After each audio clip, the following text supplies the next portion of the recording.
Green tea recipe. 1 green tea bag or 1 teaspoon loose green tea leaves.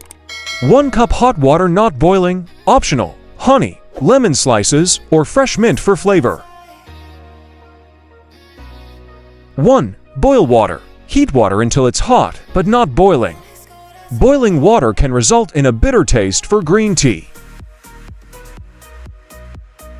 2. Preheat teapot or mug. Pour a small amount of hot water into your teapot or mug to warm it. Swirl the water around and then discard it. 3. Add green tea. Place the green tea bag or loose tea leaves into the teapot or mug. 4. Pour hot water. Pour the hot water over the tea bag or leaves. Allow it to steep for about 2 to 3 minutes. Steeping time can be adjusted based on your preference. Shorter steeping times for a milder flavor, longer for a stronger taste.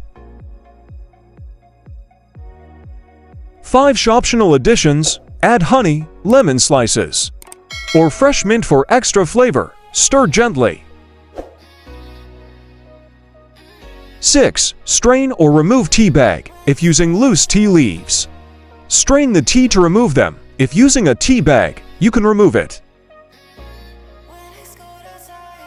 7. Serve. Pour the green tea into your favorite cup and enjoy. This homemade green tea recipe provides a soothing and refreshing beverage. Adjust the sweetness and acidity by experimenting with the optional additions to suit your taste preferences.